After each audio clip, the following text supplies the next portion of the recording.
और ये फिर जंग को और खतरनाक लेवल पर ले जाएगा। बड़ी खबर, कभी भी शुरू हो सकता है इजराइल ईरान युद्ध, ऐसे संकेत अमेरिका की तरफ से निकले हैं। 48 घंटे के अंदर ईरान हमला कर सकता है। हालांकि ये संकेत अमेरिका की तरफ से आ रहे हैं। ईरान कहां से करेगा, क्या करेगा, किस तरीके से शुरुआत होगी, और इसी आधार पर जो स्थितियां हैं वो इस मिडिल ईस्ट के इन दोनों कंट्रीज में, ईरान और इजराइल के बीच में तनाव को बढ़ा रही है। लेकिन 48 घंटे में अगर महाविध्वंस की बात कही जा रही है तो ईरान का विस्फोटक प्लान आखिर है क्या, जैसी बात हमारे पैनलिस्ट भी कर रहे थे। हमले के लिए ड्रोन तैयार करवाए हैं ईरान ने, और दर्जनों मिसाइलें भी रेडी टू अटैक मोड पर रखी गई हैं। अगर किसी भी वक्त मिसाइल लॉन्च करने की बात है तो ईरान ऐसा कर सकता है। छोटे छोटे हमले का ईरान ने प्लान बनाया है। खमनई ने हमले का खमनई के साथ प्लान भी साझा किए जाने की बात सामने आ रही है। जो खुफिया जानकारियां निकलती हैं, अटैक का प्लान का आकलन ईरान में किया जा रहा है, और अटैक फाइनल का फैसला कभी भी हो सकता है। लेकिन अगर कभी भी ये फैसला होता है तो उस आधार पर हालात बिगड़ते दिखते हैं और उसके बाद स्थितियां भी बिगड़ती दिखती हैं। वीएन झा साहब मेरे साथ इस वक्त लगातार जुड़े हुए हैं। वीएन झा साहब, जो स्थितियां अनुज जी सामने रख रहे थे, जो आपने भी सामने रखी, अगर ईरान ये कदम उठा लेता है, क्या आप मानते हैं फिर ये एक बड़े युद्ध में तब्दील होगा? क्योंकि फिर अमेरिका भी इसमें कूदेगा और फिर ईरान की भी स्थिति इराक जैसी हो सकती है। राजन जी, इससे पहले कि हम लोग बाद में क्या होगा उसकी बात करें, ये देखिए, ये तो बिल्कुल क्लियर है, क्योंकि मैंने बताया था कि आपको कि इंटेल रिपोर्ट्स ऐसे कोई नहीं है कि जो ग्राउंड फोर्सेस ईरान के हैं वो इसराइल की तरफ बढ़े हुए हैं, और जब तक ग्राउंड फोर्सेस आगे नहीं बढ़ेंगे तो जो डायरेक्ट कन्फ्लिक्ट है वो नहीं होगा। हाँ, वो छिटपुट जैसे जनरल माथुर बता रहे थे कि छिटपुट चीजें, एरियल वॉर, वो सब संभावित हैं।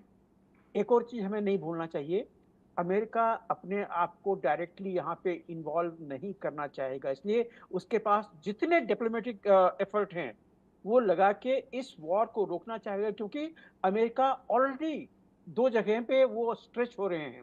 वो उसके जो एसेट्स हैं वो यूक्रेन में जा रहे हैं, उसके एसेट्स अभी साउथ चाइना सी में फिलीपीन के साथ में लग के वो वहाँ पे नेवल चाइनीज जो नेवल फोर्सेस हैं उसको काउंटर करने में लगी हुई हैं। और भी कुछ ऐसे जगह हैं जहाँ पे कि जो अमेरिकन फोर्सेस हैं या अमेरिकन फ्लीट्स हैं वो वहाँ पे कार्यरत है, वहाँ पे किसी न किसी तरह से वो काम कर रहे हैं।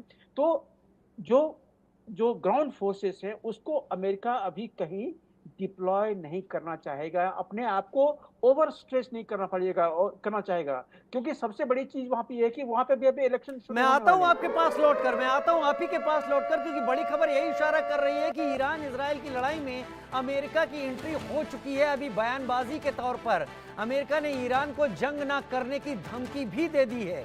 अमेरिका ने ईरान को कहा है वो जंग ना करे, हम हर कीमत पर इजराइल की रक्षा करेंगे। जो बाइडेन का बयान, मिडिल ईस्ट में और फौज भेजेगा अब अमेरिका, और अमेरिका तैयार है मिडिल ईस्ट में और फौज भेजने के लिए। पर्शियन गल्फ की बात करें, रेड सी की बात करें, हर कहीं अमेरिका का बेड़ा तैनात है। लिहाजा समुद्र की सीमाओं से तो इस तरीके की कोई हरकत होती नहीं समझ में आती, लेकिन जमीनी तौर पर क्या कुछ हो सकता है उसके बाद तय किया जाएगा। अगर ड्रोन के जरिए हमला होता है तो भी बात अमेरिका समझ में आती है, अमेरिका उसमें कूदेगा। लेकिन जंग की आशंका क्यों है? हिजबुल्लाह ईरान का करीबी माना जाता है। ईरान सीरिया अटैक के बदले का भी ऐलान किया गया है। इजराइल की आर्मी इसको लेकर अलर्ट है। अमेरिका फौज भेजने की तैयारी में है, जो कि अमेरिका की तरफ से बयान आ चुका है।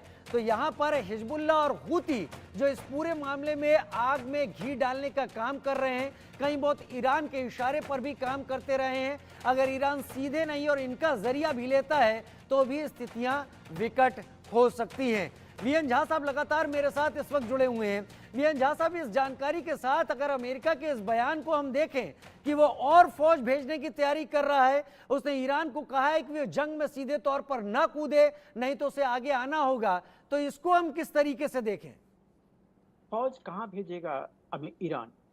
या अमेरिका ऑफ कोर्स भेज सकता है कि जहाँ पे इसराइली सरजमीन पे कुछ और फौज आ सकते हैं, क्योंकि इसराइल के पास में हेड काउंट्स जो हैं वो कम हैं। उस मामले में ईरान कहीं ज़्यादा है।